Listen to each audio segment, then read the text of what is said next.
Garage main கேட்டை மூடி tight பண்றான். கேரேஜ் மெயின் கேட்டை மூடுனா ஒர்க்கர் முழுக்க உள்ள. கேண்டீன் அவ்வளவு கொடுக்க முடியாது. கேண்டீன் தொழிலாளி கான்ட்ராக்ட் எடுத்தது யாரா? மஸ்தூர் யூனியனுடைய நிர்வாகி, டிவிஷன் நிர்வாகி தான் கான்ட்ராக்ட். கேரேஜ் கேண்டீன்ல 18,000 ரயில்வே சம்பளம் கொடுக்குது கான்ட்ராக்ட் தொழிலாளிக்கு. 10,000 கொடுப்பான், 8,000 பேங்க்ல போடு. ஒவ்வொரு தொழிலாளி சம்பளம் 20 தொழிலாளி சம்பளம் பாத்துக்கோங்க. மாசம் 8,000 பேங்க் எடுப்போம், 20 தொழிலாளி சம்பளம். இதான் எதார்த்தம். நம்ம ஜெயிச்ச உடனே அந்த தொழிலாளி எல்லாம் வேலைக்கு வராது நிறுத்திட்டாங்க. பாயிண்ட் டீ பாயிண்ட்டுக்கு டிஃபன் போல டீ போல பிரச்சனையை உருவாக்கலாம். எல்லா இடங்களிலும் இந்த பிரச்சனை உருவாக்குவார்கள். மஸ்தூர் யூனியன் உண்மையாகவே தோல்வி. மஸ்தூருக்கு வெற்றி அல்ல இது. அவன் இரண்டாவது வந்ததுங்கிறது தொழிலாளி அவனை இரண்டாவது தேர்ந்தெடுத்ததுங்கலாம் உண்மை. போஸ்டல் ஓட்டு எண்ணும் போது நமக்கு தெரியாது. போஸ்டல் ஓட்டு ரிசல்ட் தான் சொன்னான். நம்ம போற எங்க இருந்தோம்? கவுண்டிங் சென்டர்ல இருந்தோம். போஸ்டல் ஓட்டு என்னது தெரியாது. 107 அதிகம் பின்னாடி சொன்னாங்க. அதான் நமக்கு தெரியும். உண்மையாகவே அவர்கள் பெற்றது தோல்வி. அதான் யதார்த்தம். டிஆர் தான் நம்பர் 1. இந்த தோல்வி ஏன் கிடைச்சது? அவன் மேல வந்த வெறுப்புல கிடைச்சது. தொழிலாளியை பழிவாங்கறதா கிடைச்சது. இன்னும் அந்த பழிவாங்கக்கூடிய புத்தி எஸ்ஆர்எம்யூக்கு மாறவில்லை. இன்னமும் தொழிலாளியை பழிவாங்கக்கூடிய வேலை தான் இப்ப கேரேஜ்ல துவக்கிருக்காங்க. இது எல்லா இடத்துலயும் செய்வாங்க.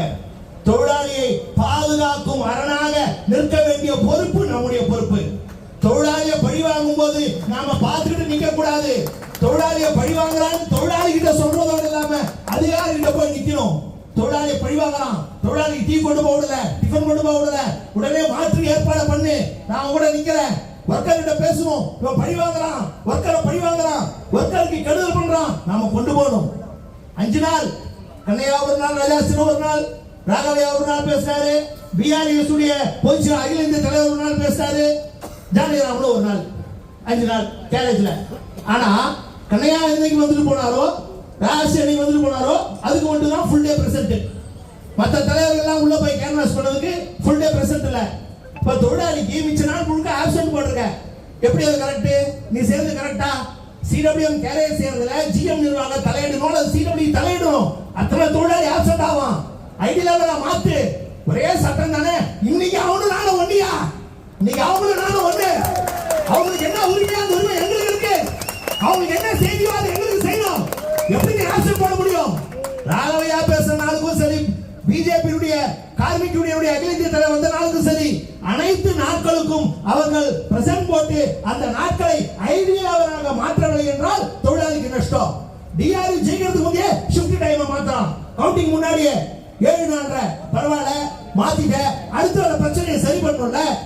ஆக நான் கேட்பது, ஒரு சுமூக உறவு வேண்டும் என்றால் பிசிஎம் அவர்களும் சிடபிள்யூ அவர்களும் கேரேஜ் நிலவரத்தை தலையிடுங்க. தொழிலாளி எந்த காரணம் பாதிக்க கூடாது. தொழிலாளி பாதிக்காம இருக்க நடவடிக்கையை பிசிஎம் நிர்வாகம், ஜிஎம் நிர்வாகம் தலையிட்டு செய்யணுங்கிற வேண்டுகோளை நான் முன்னாடி வச்சுக்கிறேன். எந்த பிரச்சனை வந்தால் நாம் கொடுத்த வாக்குறுதி நிறைவேற்றுவோம். நமக்கு அதிகமான வடமாநில தொழிலாளர்கள் வாக்களித்தார்கள். அவங்களுக்கு மிரட்டாம, அவங்கள பாதிக்காம நீங்க பாத்துக்கோங்க. வடமாநில தொழிலாளர்களுடைய கோரிக்கையை நாம் வாக்குறுதி கொடுத்திருக்கிறோம். ஜிஎம்பிஎம் கூட்டத்தில் ஐடிடி ஐஆர்டி சப்ஜெக்ட முதல் சப்ஜெக்டா வச்சு அது ஒரு வடமாநில தொழிலாளி இங்கே வேலை செய்யக்கூடிய மாறு தெரிஞ்சன ஜிஎம்ஓட பேஸ் பண்ண வைப்போம். நம்ம வாக்கு கொடுத்திருக்கோம். அதை நாம் நிறைவேற்றுவோம். ஃபார்முலா கொடுக்க சொல்லி நிறைவேற்றுவோம். என்பிஎஸ் கேஸ்ல நம்ம யூபிஎஸ்க்கு ஒரு பிசினஸ் பெட்டிஷன் போட்டு அந்த என்பிஎஸ் கேஸ யூபிஎஸ் வழக்க தொடர்ச்சியாக முன்னெடுத்து செல்ல நாம நடவடிக்கை எடுப்போம். அதே போல் ஒர்க் ஷாப்ல பயோமெட்ரிக் பிரச்சனை பேசுவோம். நிர்வாகத்துக்கிட்ட, ஜிஎம் நிர்வாகத்துல பேசுவோம், பிசிஎம் நிர்வாகத்துல பேசுவோம். பேசல சரி வரல. தொழிலாளி எத்தனை இது போல இல்ல. தொழிலாளி 6000 பேர் கேரேஜ் லோக்கல 6000 பேர் கூட்டியா நீங்க உட்கார வைக்கணும்னா உட்கார வைக்கிறதுக்கு நாம தயாராக நிற்கிறோம். தானாக பிளெக்சி டைம் என்பது உருவாகும். தானாக பிளெக்சி டைம் உருவாகும். ஆக தொழிலாளிக்கு கொடுத்த வாக்குறுதிகளை நாம் நிறைவேற்றுவோம். தொழிலாளியை பாதுகாப்பதான் இந்த 5 வருஷம் நம்ம செய்ய வேண்டிய வேலை. அந்த பாதுகாக்கும் வீரர்களாக வரக்கூடிய 5 ஆண்டுகளில் டிஆர்இ தொழில் களத்திலே முன்னிற்க வேண்டும் என்று கேட்டுக்கொண்டு, யார் பெயரால் விட்டிருந்தா பத்திரிகையாளர்கள், நம்முடைய மைக்கு, காவல்துறை நண்பர்கள், ஆர்பிஎஃப் நண்பர்கள், யார் பேரா நான் சொல்லாம இருந்தா அத்தனை பேரும் மன்னித்தருளுங்கள்.